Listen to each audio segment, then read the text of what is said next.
Okay तो कैसे हैं। और आज की वीडियो में हम एक बहुत ही इम्पोर्टेंट टॉपिक पे बात कर रहे हैं जो डिजीनेस पे है। डिजीनेस जो है वो बहुत सारे कारणों की वजह से होती है। लेकिन हमारे जो बहुत सारे पेशेंट्स हैं उनको हम सिम्टोमेटिक ट्रीट करके दे देते हैं। बीइंग ए फिजिशियन की हमारी रिस्पॉन्सिबिलिटी है कि हम पेशेंट्स को बहुत अच्छे तरीके से असेस करें और उनको प्रॉपर गाइडेंस और प्रॉपर ट्रीटमेंट प्रोवाइड करें। लेकिन अनफॉर्चुनेटली हमारे यहाँ due to over excess of patients हम लोग जो है पेशेंट को प्रॉपर असेस नहीं करते।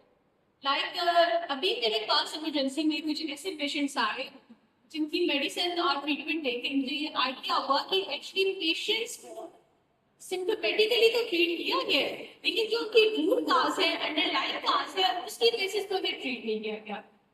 So it is very important for you being a physician कि आप अपने पेशेंट को प्रॉपर तरीके से असेस करें और प्रॉपर तरीके से चेक करें। मैंने बिजनेस का एक टॉपिक चूज किया क्योंकि मेरे पास जो पेशेंट्स आ रहे थे आज वो डिजीनेस के थे और डिजीनेस सबको एक ही टैबलेट लिखे देंगे, उनकी रूट काजेस डिफरेंट थी। डिजीनेस बहुत सारी वजह की वजह हो वजूहात की वजह हो सकती है, पर इससे डिजीनेस जो है अगर एक औरत है और नींदी है, उसमें ब्लड की कमी है तो उसकी वजह से उसे चक्कर आ सकते हैं। साथ में से एसओपीडी होगा क्योंकि लो एचपी। फिर आपने देखना है कि वो उसको किस वजह से उसका एचपी कम है, या उसको आयरन डेफिशिएंसी नहीं है, विटामिन बी12 डेफिशिएंसी नहीं है। Do you possess enough capability to assess your patients का एमसीडी, एमसीएच और बाकी चीजें सीबीसी असेस करके आप एनालाइज करके आप कोई सेकेंड पेशेंट को एनीमिया हो किस वजह से रहा। अब एक पेशेंट जिसको एनीमिया है और उसको डिजीनेस है, इसकी पॉडकास्ट है, हमारे पास बहुत सारे पेशेंट्स आते हैं और वो कहते हैं कि जी मुझे चक्कर आ रहे हैं और मेरा बीपी लो है, या लेवल पर्सन को ये नहीं पता होता कि डिजीनेस इसे किस वजह से हो रही है।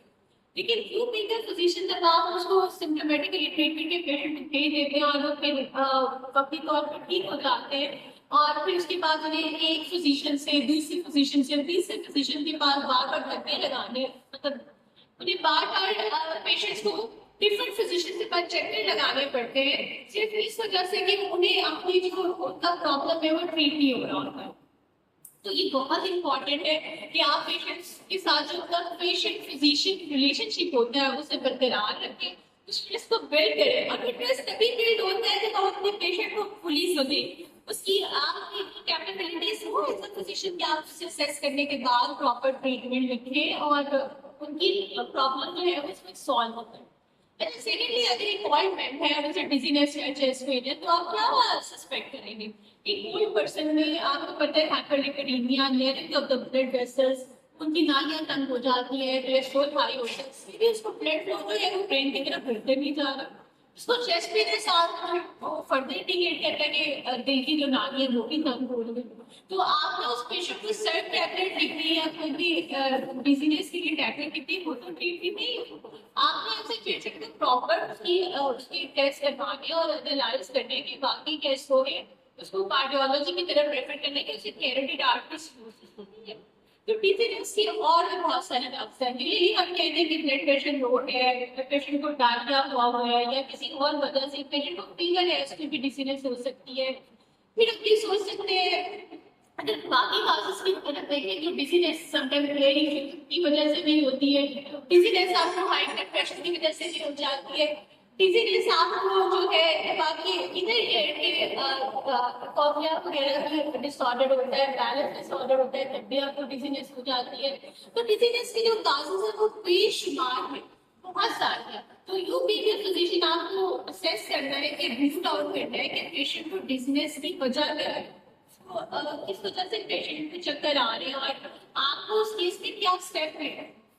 तो हमारे पास इस तरह के बहुत सारे केसेस आते हैं जिसमें हम सिम्टोमेटिक ट्रीट करते थे। एक और इशू है जिसे हम GERD कहते हैं, एसिड रिफ्लक्स कहते हैं। तो एसिडिटी की वजह से भी आपको डिजीनेस हो सकती है। सो ऑलमोस्ट पेशेंट आपके पास आता है, आपको अपने सिम्टम्स को कोरिलेट करना होता है। अगर अपने सिम्टम्स को कोरिलेट नहीं कर रहे, उसकी डेफिनेटिव डायग्नोसिस नहीं बना रहे, तो अल्टीमेटली सफर पेशेंट करता है। पेशेंट के साथ भी सफर करता है, आपका प्रोफेशन भी सफर करता है, हेल्थ सिस्टम सफर करता है, क्योंकि पेशेंट्स और आपकी पॉपुलेशन का आपके ऊपर ट्रस्ट होता है स्प्लिट होना होता है, वो डिस्ट्रॉय होता है।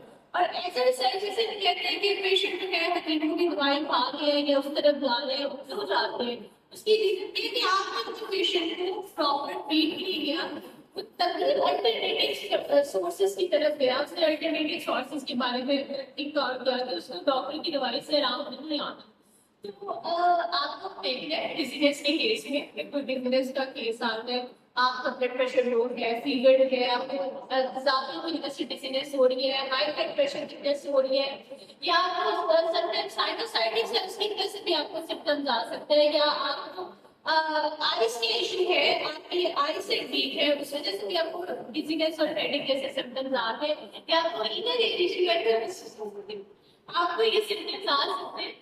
तो आज के वीडियो में ये मैं मैसेज दूंगी कि आज जैसे मैंने एक पेशेंट को देखा, तो मल्टीपल फिजिशियंस के पास गया हुआ था, और उसकी पेन क्या क्या थी, उसकी केराटिनोसिस थी। On the basis of signs and symptoms, मेरे लिए बहुत इजी था पेशेंट के इश्यूज को रूल आउट करना कि उसको मसला क्या है। वो जो पेशेंट था वो इग्नोर होता था। एक और चीज जो है आपको पूरा कमरा घूमता हुआ नजर आता है, वो बटाए होते हैं, वो एक डिफरेंट चीज है जिसमें जो है वो पेशेंट्स इधर या सेंट्रल नॉज होती है, पेरिफेरल नॉज होती है, कोई डिफरेंट डिफरेंस आपको चक्कर महसूस होना, उसकी डिफरेंट नॉज है। तो आप पॉपुलेशन जो भी कभी मेरी वीडियो देखती है, आपसे मैं एक बात कहती है कि जब आप मेडिकल स्टोर पे जाते हैं ना, और मेडिकल स्टोर वाले से कहते हैं जी चक्कर आ रहा है, चक्करों की दवाई दे दें। अब एक मेडिकल स्टोर वाले को, फार्मास्यूटिकल कंपनीज को, फार्मेसी चलाने वाले को कैसे नहीं पता होगा कि आपकी बॉडी में क्या डिसऑर्डर है। उसने तो फीमेल बॉडी को स्टडी नहीं किया, पर्सन तो मेडिसिन को स्टडी कर रहा था या कर रही थी। फार्मास्यूटिकल कंपनी है, एक है आदमी जो फार्मेसी में बैठा हुआ है, सीधे आप जाके कैसे कोई मेडिसिन ले लेंगे। अच्छा, वो क्या करता है कि आप देखो कि पेशेंट में फीवर है, डायरिया था, डॉक्टर ने ये मेडिसिन दी थी, तो आप उसके लिए अगली दफा कोई मेडिसिन अगले बंदे को बता देते हैं। बट ये लोग याद रखें कि वीडियो सिर्फ यंग फिजिशियन से यंग डॉक्टर्स के लिए नहीं है, ये वीडियो आप पब्लिक के लिए भी है, इसलिए क्योंकि आप जो फार्मास्यूटिकल फार्मेसी शॉप पे जाके ऐसे मेडिसिन लेते हैं, और साथ में आप किसी भी आपकी भी महल्ले की आंटी को बता देते हैं मुझे डॉक्टर ने चक्रों की दवाई दी थी, इस मिस्सी की निगरानी थी, आप लोग खा के देखिए। तो खुदारा ऐसे मत करें। आपकी जो मेडिसिन होती है आपकी बॉडी में जब जाती है तो आपकी बॉडी में रेजिस्टेंस हो जाती है, बट आप अपनी जान के साथ अपनी बॉडी के साथ मुंह नहीं खेलें, क्योंकि बहुत सारी चीजें जो आपको वक्ती तौर पे आप ले लेते हैं, ये लॉन्ग टर्म बहुत साइड इफेक्ट्स होते हैं, ये लॉन्ग टर्म आपको बहुत सारे कंसिक्वेंसेस फेस करने पड़ते हैं। तो ये जो वीडियो है इसमें हर कोई टाइम तक ये बहुत इम्पोर्टेंट लेसन है, बहुत इम्पोर्टेंट बात है। इस बात पे गौर करें कि आपको राइट फिजिशियन के पास पहुंच के अपनी राइट डायग्नोसिस में बाकी राइट ट्रीटमेंट करानी बहुत जरूरी है। और ऐसे कॉम्पिटेंट फिजिशियन हमारे इन्वायरमेंट में होने भी चाहिए जो कॉन्फिडेंट हो अपनी डायग्नोसिस में। और कॉन्फिडेंस डायग्नोसिस में कैसे आते हैं, वो कॉन्फिडेंस आता है आपके नॉलेज से, कितना नॉलेज गेन करते हैं उसका कॉन्फिडेंस आपके पेरेंटिंग में आपकी स्टाइल में भी आते हैं। तो ये बहुत इंपॉर्टेंट है कि with the best of time हम अपना नॉलेज इंक्रीज करते रहे, अपनी जो है वो डायग्नोसिस को बेहतर करते रहे, अपने सीनियर कलीग्स या फिजिशियन से आप कंसल्ट करते रहे। आपके डिफरेंशियल एक सिम्टम्स की डिसीनेस एक सिम्टम होता है, आपके जो जब अंदर आपसे कोरिलेट करते हैं कि बहुत सारे ब्रॉड डिफरेंशियल्स बन जाते हैं, तो उस केस में आपको रूल आउट करना होता है कि what is the cause of this symptom. या एक पेशेंट को हेडेक है तो उसकी क्या कॉज है, एक पेशेंट को अगर कहीं पेन है बॉडी में, क्या वो इंटरनल पेन है या फिर उसको मस्कुलोस्केलेटल पेन है, ये चीजों की क्लिनिकल सिम्टम्स होते हैं। एंड जो भी आप जो पब्लिक है इस वीडियो को सुन रहे हैं, आप लोगों को ये एडवाइस देना चाहूंगी कि बहुत इंपॉर्टेंट है कि हमेशा जब आप मेडिसिन लें तो प्रॉपर डायग्नोस करके लें। फिर आप देखें कि आपको सिम्टम्स से आराम आ रहे हैं, अगर आपको वक्ती तौर पर सिम्टम्स से आराम आ रहे हैं और आपको लग रहा है कि लॉन्ग टर्म में आपको बेनिफिट नहीं हो रहा, तो आप जरूर फिजिशियन के पास जाएं। और अगर आप उससे कंफर्टेबल नहीं है, आपको लग रहा है कि आपकी ट्रीटमेंट करनी होगी, अच्छे फिजिशियन से दोबारा कंसल्ट करें।